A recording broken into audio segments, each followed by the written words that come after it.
This story begins deep in the wild.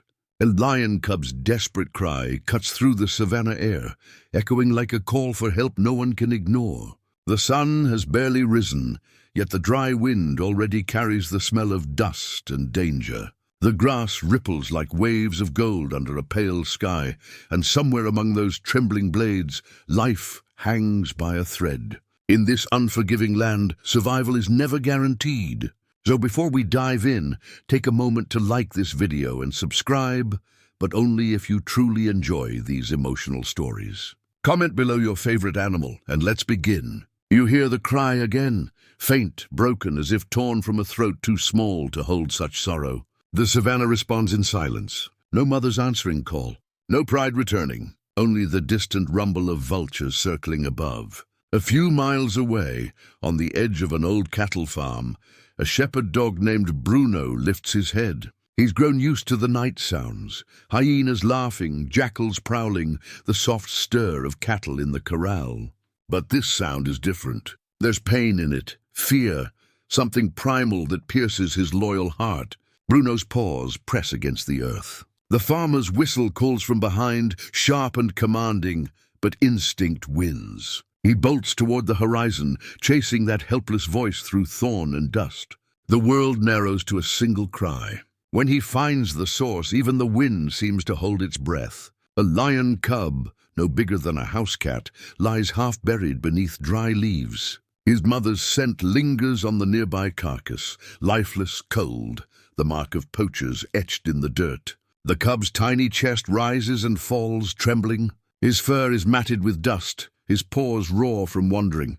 Bruno circles him cautiously, tail low, ears perked. Every instinct screams, run! A lion is the enemy of every dog's bloodline. Yet something stronger roots him to the spot, a whisper older than fear itself. The cub opens his eyes gold against gold and lets out a frail whimper. Bruno steps closer. One step, then another. Finally, he lies down beside the cub, pressing his body against the little one's trembling side, sharing his warmth. The cub exhales, a sound that's neither roar nor purr, but something between gratitude and surrender.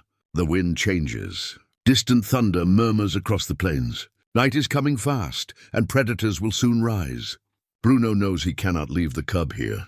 He picks him up gently by the scruff, as if he were his own pup, and begins the long walk home under a sky streaked with fire.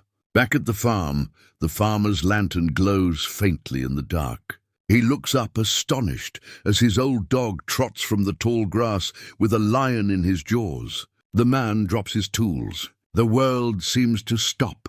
But in the tall grass behind them, something stirs. The farmer's first reaction is disbelief. The second is fear. A lion cub, here in his yard, could mean trouble unlike any before. If the pride comes looking, no fence or rifle will be enough to hold them back. But Bruno doesn't wait for commands. He places the cub gently on an old wool blanket by the porch and curls his body around it. The lion's head rests against his chest, heartbeat to heartbeat, predator against protector. The farmer watches in silence, the lantern's light flickering across two worlds that should never meet. He kneels beside them. The cub's ribs are showing. His breathing is shallow, eyes dull with exhaustion. Somewhere beyond the hills, hyenas howl, the night's cruel reminder that weakness never goes unnoticed. Bruno, the farmer whispers, his voice trembling, what have you done? But even as he says it, he understands. He's seen that look in his dog's eyes only once before, the day Bruno pulled a newborn lamb from floodwater. The same instinct, raw and defiant, refuses to let him turn away now. He sighs, lifts the cub in his rough hands, and carries it inside. The firelight catches the small creature's fur, pale gold, glinting like dawn itself. For a moment even the fear fades. Through the long night, the farmer and his dog work in silence. Warm milk in a bottle, a soft towel by the hearth, a quiet prayer whispered between sips. Each time the cub whimpers, Bruno presses his nose against its cheek until the sound softens into sleep. Outside, the Savannah whispers with unseen eyes. A jackal stops to sniff the trail. An owl watches from a fence post. Nature senses imbalance, a lion cub among men and dogs. Yet inside that modest home, something extraordinary begins to take root: trust. By morning, the cub opens its eyes fully for the first time in days. They gleam brighter now, curious and searching. He stumbles forward, paws unsteady. Toward the bowl of water, Bruno nudges closer. The first drink sparks life back into his tiny frame. Days pass. Hunger turns to playfulness. The cub learns the farmer's scent, the dog's patience, the rhythm of human hands that no longer mean harm. Bruno guards him fiercely, barking at any shadow that dares approach. When the cub yawns, Bruno mirrors him. When the cub paws his ear, Bruno pretends not to mind. But the farmer knows peace like this can't last. Lions grow fast, faster than love can prepare for. Already the cub's claws scratch the wood floors, his teeth testing the limits of play. One evening, as the sun bleeds over the horizon, the farmer leans against the fence and watches his unlikely family chase fireflies across the grass. The lion cub leaps, lands awkwardly, and tumbles into Bruno's waiting paws. The dog licks his face, tail thumping with joy. The farmer smiles, but his heart is heavy. The savannah always comes to reclaim its own. And somewhere beyond the hills, a low, distant roar answers the twilight. The following morning dawns quiet, but the quiet feels wrong, too still, too sharp. The farmer steps outside, coffee mug in hand, and sees the cub sprawled on the porch beside Bruno. They sleep nose to nose, like a father and son. The sight is tender, almost holy, and yet beneath the beauty lies a storm of questions. How long before that tiny cub becomes a predator? How long before instinct wins over affection?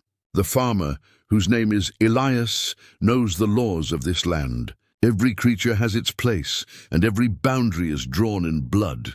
Lions belong to the wild. Dogs belong to men.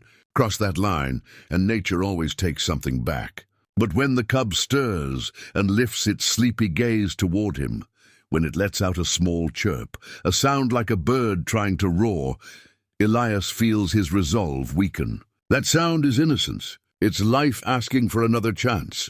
He crouches down, extending a hand. The cub sniffs it, hesitates, then presses its head into his palm. The gesture breaks something inside him. He can't send it away, not yet. Bruno watches from the side, tail wagging softly. In those amber eyes, Elias sees a plea, not with words, but with loyalty. Trust me. By midday, the farm hums with quiet activity. Elias fortifies the barn, lines it with straw, and prepares a pen, not for livestock, but for a lion. He feeds the cub milk mixed with goat's formula, careful not to overfill the bottle. Every feeding brings laughter and fear in equal measure. Laughter at the cub's clumsy paws, fear at how quickly they're growing. Neighbors begin to whisper. A lion cub on the property could attract attention and trouble. One afternoon, a ranger stops by, his jeep leaving a trail of dust down the dirt road. He warns Elias gently but firmly, if that cub survives, it'll need to go to a sanctuary. Sooner than you think. Elias nods but says nothing. He's heard stories. Lions separated from their rescuers, never seen again. He glances toward Bruno and the cub, rolling together in the dust, and the thought feels unbearable. That evening, thunder gathers on the horizon. The sky bruises purple, heavy with rain. Elias watches the storm roll in, while the cub curls beside Bruno under the awning. The dog's fur is soaked, but he refuses to move. Lightning flashes and the cub flinches. Bruno leans closer, pressing his muzzle against the young lion's ear until the trembling stops. Elias feels a lump in his throat. Nature's rules may be written in stone, but love has a way of rewriting the lines, even if only for a little while. Still, as the storm breaks and rain pounds the earth, a single question lingers in his mind. What happens when the cub remembers who it truly is? And out beyond the fence, hidden by the rolling dark, a pair of glowing eyes watches the farm from afar. The storm doesn't let up for 3 days. The fields flood, and the cattle press close to the fences, uneasy beneath the roar of thunder. Inside the barn, warmth flickers from a small lantern as Elias, Bruno, and the cub huddle together against the cold. Every crash of lightning illuminates their fragile world, man, dog, and lion, united by circumstance, bound by something even stronger: need. The cub's hunger grows as the days pass. Milk no longer satisfies him. Elias mixes bits of minced meat into his feed, praying the transition won't awaken instincts too soon. Bruno watches every bite, patient and protective, sometimes even nudging the food closer when the cub hesitates. By the fourth morning, the rain has stopped, leaving the air fresh and trembling with scent. The earth gleams under the sun. The cub steps out for the first time since the storm, pawing at puddles that mirror the sky. Bruno bounds after him, barking joyfully, and the two begin to play. It's clumsy, chaotic, a blur of golden fur and flying droplets. You can almost see the bond forming, like something carved by nature itself. The cub mimics Bruno's bark, producing a strange, broken growl that startles even himself. Bruno, tail wagging, circles him proudly, as though teaching him the language of loyalty. Elias watches from the porch, torn between wonder and worry. He jots notes in a small, weathered journal. Cubs begin play hunting around 6 weeks old. Social bonding through imitation. He's not a scientist, but life on the farm teaches a kind of field biology that comes from observation, not books. Weeks pass, and the cub, now named Leo J., learns the rhythm of farm life. He naps beside the hens, trots after Bruno on morning patrols, and chases grasshoppers in the tall reeds by the pond. At dusk, they sit together watching herons skim the water's edge. It's peaceful, almost sacred, but peace on the savannah never lasts. One evening, as the sun drops low and crimson across the horizon, Elias notices movement near the tree line. Dark shapes, silent and patient. The cattle sense it too, snorting uneasily. Bruno growls, low and steady, his fur bristling. Leo tilts his head, confused by the tension. He's still young enough not to understand danger, but old enough to feel it. The shapes vanish as quickly as they appeared, swallowed by the tall grass. Still, Elias can't shake the feeling that something or someone was watching. Later that night, as the crickets sing and the wind stirs the thatch roof, Leo curls up against Bruno once more. His breathing slows, his body relaxes. Bruno licks the cub's ear, his gaze fixed on the dark fields beyond the fence. He knows what Elias cannot admit. The world outside hasn't forgotten its claim. And when the moon rises high, silvering the plains, a distant roar answers the night, long, low, and unmistakable. Somewhere out there, the pride is calling. Morning breaks soft and golden, but beneath its calm, the land feels uneasy. The birds are quieter than usual. Even the wind seems to hold its breath. Elias senses it before he sees it, the change, subtle but real, like the hush that precedes a storm. Bruno paces the fence line, nose low to the dirt, tracing invisible trails. His growls are faint, questioning. Leo follows close behind, larger now, his once small paws thudding with growing power. The cub's muscles have begun to ripple beneath his tawny coat. His eyes, once gentle, flicker now with something wild. Elias walks the perimeter with them, rifle slung across his back. He doesn't want to use it, not against the wild, not against nature, but the savannah doesn't forgive hesitation. Near the east pasture he finds the first sign. Deep paw prints pressed into the mud, wide as his hand, fresh and unmistakable. Lion, adult, possibly 2. His stomach tightens. The pride has found them. Back at the farmhouse, Bruno barks anxiously, circling Leo, as if trying to shield him from something unseen. The cub tilts his head, confused by the dog's unease. For Leo, the scent on the wind is not one of danger, but familiarity. His ears twitch toward the horizon, and he lets out a small, instinctive rumble, answering the call he does not understand. Elias crouches beside Bruno, his voice low. They're close. That night the air grows heavy again. A low mist rolls over the fields, thick enough to blur the outlines of trees. The cattle shift restlessly, hooves stamping against the ground. Bruno doesn't sleep. Neither does Elias. The only one at peace is Leo, stretched out by the barn door, breathing slow and deep, the picture of innocence. Then it happens. A sound like thunder, but closer. A roar, full-grown and thunderous, rips through the night. The walls seem to vibrate. Bruno lunges to his feet, barking furiously. Leo startles awake, ears flattened, heart racing. For the first time, fear flashes in his golden eyes. Elias rushes to the window. Shadows move along the far fence, sleek, powerful bodies gliding through the fog. Eyes glint in the darkness, catching the lantern light.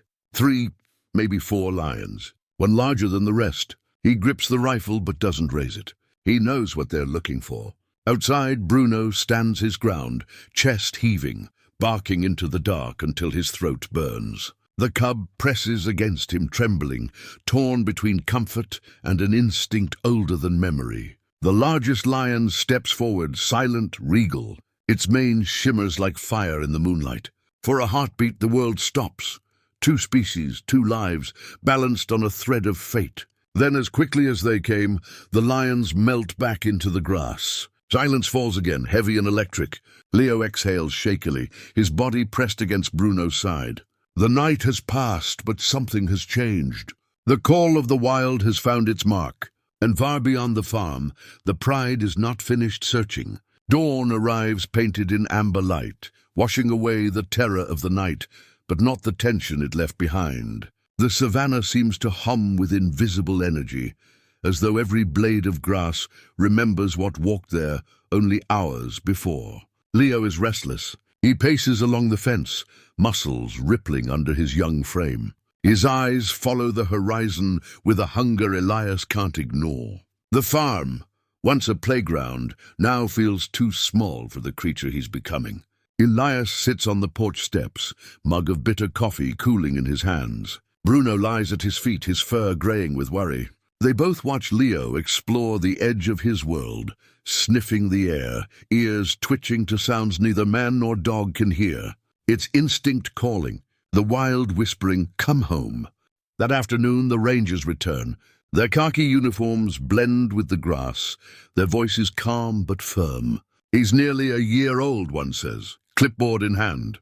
"You've done a miracle keeping him alive this long." But this is the point where instinct takes over. If he stays, he could hurt someone, or worse, be hunted himself. Elias clenches his jaw.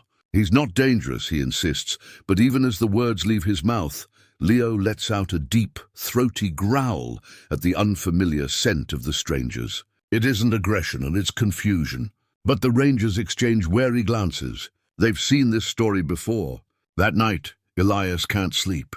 The wind carries distant roars, soft but undeniable. The same pride still near. He wonders if one of them might be Leo's mother's sister, or his father, still searching. Bruno lies beside the bed, ears flicking at every sound, the weight of understanding heavy in his eyes. By morning, Leo has vanished.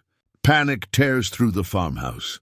Elias runs across the fields, shouting his name, though he knows the lion won't answer. Bruno sprints ahead, nose to the ground, following faint tracks toward the east ridge. Hours pass before they find him. Leo stands on a rocky outcrop overlooking the plains, mane beginning to darken, wind in his fur. Below, the world stretches vast and wild, rivers glinting like silver, herds moving in slow motion. It's as though he's seeing his reflection in the land itself. Bruno barks once, sharp and pleading. The lion turns, eyes soft, torn between 2 worlds, the home that raised him and the one that calls him now. Elias steps closer. "If you go, I won't stop you," he whispers. His throat tightens. "But don't forget who loved you first." Leo approaches slowly, pressing his head against Elias's chest. The moment lasts only seconds, but it carries a lifetime of love. Then, with a flick of his tail and a final look, the young lion leaps from the rock and disappears into the tall grass. Bruno watches until the wind swallows the last rustle of his steps. But deep down he knows this isn't goodbye. It's a promise. And the savannah never forgets its promises. The days that follow are quiet, too quiet. The farm feels hollow without the cub's playful growls echoing through the yard. Bruno refuses to eat for 2 days, pacing along the fence line as though waiting for Leo to return. Elias tries to focus on his chores, but every creak in the distance makes him look up, half expecting to see a golden mane shimmering in the sunlight. Then on the 3rd morning, a truck rumbles down the dusty road. The wildlife rescue team. Their faces are kind but serious. The lead ranger steps forward and removes his hat, "Mr. Elias," he says gently, "we tracked your lion. He's alive, but we need to bring him in before something happens. He's getting too big, and the pride nearby has begun to notice." The words strike like thunder. Elias glances at Bruno, who stands alert, tail stiff. "Bring him in?" he asks. "Where?" "To the wildlife sanctuary," the ranger explains. "He'll be safe there. Plenty of space, proper care, and other lions. It's where he belongs." Elias nods slowly. He knows it's right, yet the thought feels wrong. This isn't just a lion, it's family. Later that afternoon, they find Leo near a dry riverbed, resting under an acacia tree. The rangers move carefully, speaking in low tones. Leo lifts his head as they approach, and when he sees Elias and Bruno walking behind them, his eyes soften. He stands, taller now, majestic, and takes a few cautious steps forward. Bruno barks once, tail wagging wildly. Leo lets out a deep, rumbling purr that vibrates through the air. For a moment, the savannah seems to stand still. Then Elias kneels, hand trembling as he touches Leo's face one last time. "You've got a world waiting for you," he murmurs. "Go live it." The sedation dart strikes a second later, soft but cruel. Leo staggers, blinking in confusion, then collapses gently to the ground. Bruno howls, a long, aching sound that carries across the plains. Elias wipes his eyes and turns away as the rangers lift Leo onto a stretcher. That night, the farm feels emptier than ever. Bruno lies beside the empty blanket Leo once slept on, nose buried in the fabric. He doesn't move for hours. Elias sits on the porch, staring at the horizon where the sanctuary lies, whispering to the wind, "He'll come back one day." "I know he will." Weeks pass. Seasons shift. Letters from the sanctuary arrive. Leo is thriving, hunting on his own. Healthy, strong, confident. They include photographs. Leo with other lions, Leo under a tree, Leo looking straight into the camera, eyes blazing with life.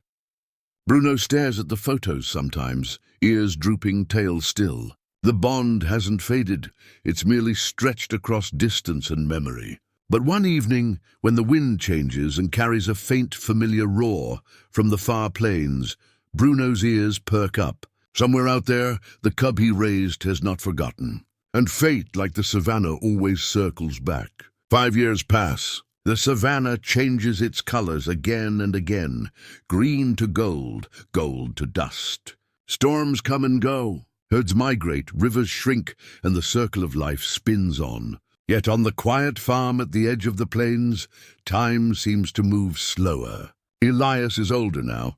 His hair, once sun-bleached, has turned the color of ash. Bruno, too, walks with a limp, his muzzle silvered by the years. The two of them spend their evenings by the fence, watching the sunset spread like fire across the sky. But every so often, Elias catches Bruno staring toward the horizon, ears twitching, the same direction Leo disappeared long ago. Life on the farm hasn't been easy. A long drought has gripped the region, and water holes are drying one by one. The cattle grow thin, and the nights echo with the cries of desperate animals searching for sustenance. Elias hears rumors from passing rangers, stories of a lion unlike any other, leading a pride that hunts only when necessary, defending weaker herds from hyenas. They call him the Guardian King. The name makes Elias pause. Deep inside, he knows there's only one lion who would rule with compassion learned from a dog's heart. Then one blistering afternoon, the air shimmers with heat. Bruno lifts his head suddenly, ears pricked, nostrils flaring. A sound drifts on the wind, low, rolling, familiar. A roar, powerful but not threatening, echoing across miles of parched earth.